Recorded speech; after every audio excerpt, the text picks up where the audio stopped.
Olá, tudo bem? Dando continuidade aí ao tema espelho esférico, hoje eu vou falar para vocês, vai ser uma aula mais rápida, tá? Sobre as equações dos espelhos esféricos, ok? A aplicação delas eu vou gravar em aulas sucessivas, o que eu recomendo você assistir depois de ter assistido essa aula. Então vamos lá. A boa notícia aqui, que nas equações dos espelhos esféricos que nos interessam, nós temos que saber duas equações, perfeito? Então, são só duas. Eu não vou deduzi-las nessa aula, até mesmo porque não é muito necessário você saber, mas vem só de semelhança de triângulos, enfim. Bom, sem mais delongas, a gente tem a nossa primeira equação. A primeira equação ela vai ser o seguinte, A, que vai ser a ampliação, é uma proporção HI por HO, lembrando que HI é a altura da imagem, HO é a altura do objeto, DI sobre DO, onde DI, né, é a distância da imagem ao espelho e DO a distância do objeto ao espelho. Então, essa é a nossa primeira equação. Simples assim. Eu não preciso falar que isso é uma igualdade, então repara, atenção nisso aqui. A gente tem um sinal de igual aqui e a gente tem um sinal de igual aqui. O que significa que eu posso desdobrar essa equação da seguinte forma. Eu posso falar que a ampliação é HI sobre HO. Posso falar também que a ampliação é DI sobre DO, é a mesma coisa. E eu posso falar também que HI sobre HO, HI sobre HO é igual a DI sobre DO. Por quê? Porque aqui, novamente, a gente tem essas duas equações, perfeito? Então eu posso brincar disso daqui. E isso acontece muito em muitos exercícios, ok? Só para ficar bem simples, vamos fazer um exemplo hipotético bobo.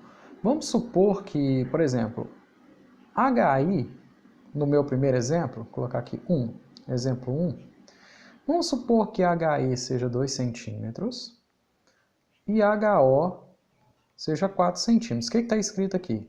A altura real do objeto, 4 centímetros.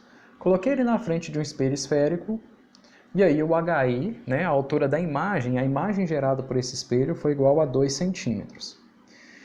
Olha só que interessante, se eu quiser calcular a ampliação, eu sei que ampliação é HI sobre HO, perfeito? Então vai ficar HI 2, HO 4, 2 dividido por 4 dá meio. Então olha só que interessante, a ampliação foi igual, vou colocar aqui, né? A igual a 0,5. Um número adimensional, por quê? Porque HI, vamos supor que ele seja dado em centímetros, né? Igual o exemplo que eu dei aqui, sobre centímetros, corto centímetros, fica um número adimensional 0,5. Ok? O que eu quero dizer quando a ampliação, né, quando eu falo que a ampliação é 0,5? Quer dizer o quê? Quando eu pego um número qualquer e multiplico por 0,5, um número qualquer e multiplico por 0,5, o que eu estou fazendo é o quê? Eu estou diminuindo, perfeito? Que a gente já sabe. Então, significa que a altura da imagem é metade, diminuiu metade do objeto. Isso é óbvio, porque no meu próprio exemplo, o que eu coloquei? Que a ampliação aqui, né, o HI ficou 2, o espelho gerou uma imagem de 2 centímetros e o objeto original era 4. A gente já sabia disso. Matematicamente, quem vai me dar isso? A nossa ampliação, que é o que eu acabei de calcular. Então aqui significa que a imagem ela diminuiu, né? Ela diminuiu ou ficou dividida por 2, caiu pela metade. Tudo bem? Simples assim. É só isso que você precisa saber. É claro que existem as outras proporções que estão de verde, né? Mas nessa fórmula, acredito que dúvidas não haverão. A segunda equação que é a mais problemática, muito famosa, conhecida como equação do fudido, né? ela é 1 sobre F, 1 sobre DI, mais 1 sobre DO. A equação em si, ela não tem nada de difícil. 1 sobre F é igual a 1 sobre DI, 1 sobre DO. Porém, o que é complicado aqui e o que é novidade e que é o ponto mais importante dessa aula vão ser as chamadas convenções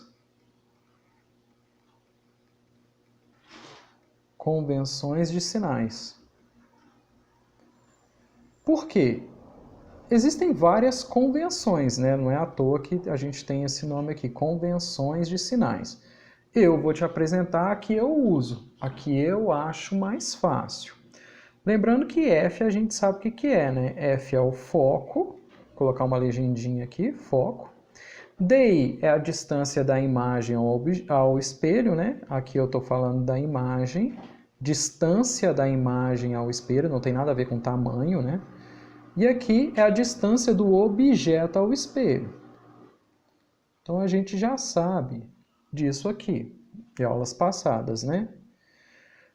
Agora eu preciso te explicar as convenções de sinais. Dos espelhos esféricos que a gente precisa saber, eu já expliquei para você, e é os que você precisa, por óbvio, né? Você precisa saber sobre o espelho côncavo, a gente estudou o espelho côncavo, e a gente estudou também o chamado espelho convexo. Tá joia? Bom, sabendo, né, que a gente estudou o espelho côncavo e o espelho convexo, a gente precisa levar essas convenções de sinais para esses estudos. Por quê? Porque você precisa saber quais são as possibilidades de imagem, por exemplo, formada pelo espelho côncavo e o espelho convexo. Aqui eu já começo te apresentando a primeira. O F, o foco no espelho côncavo, ele é sempre positivo. Tudo bem? Repito, o foco no espelho côncavo é sempre positivo. Então, por exemplo, se é uma questão de falar assim, um espelho com um foco de 2 centímetros, se o espelho for côncavo, esse vai ser, né, você vai considerar esse número como mais 2. Por osmose, no espelho convexo, por osmose é uma brincadeira, tá? No contrário, no espelho convexo, esse cara é o quê? Um sinalzinho negativo. Tranquilo? Até aí não tem dificuldade nenhuma. Segunda convenção, para ficar bem fácil. O DO, o que é DO? Distância do objeto ao espelho. Para o espelho côncavo, ele é positivo. E para o espelho convexo, também é positivo. Pô, ficou fácil, né? Então aqui DO é sempre positivo. Foco positivo se o espelho for côncavo, negativo se o espelho for convexo. Tranquilo? Convenção de sinal. Agora o DI é que às vezes dá uma confusãozinha. Beleza? Mas é uma confusão simples da gente resolver. Vamos lá. DI vai ser o seguinte. Se a imagem for real, DI vai receber o sinal positivo. Se a imagem for virtual, DI vai receber o sinal negativo. Repara que o espelho côncavo ele pode gerar tanto imagens reais quanto virtuais. Então depende do caso da questão que você vai analisar. Ok? Vou fazer uma tabelinha aqui para ficar mais legal. Agora é o seguinte, para o espelho convexo, a gente sabe que a imagem só pode ser virtual. Se a imagem só pode ser virtual, aqui o DI vai ser negativo. Mas ele vai ser negativo por quê? Porque só tem imagem virtual.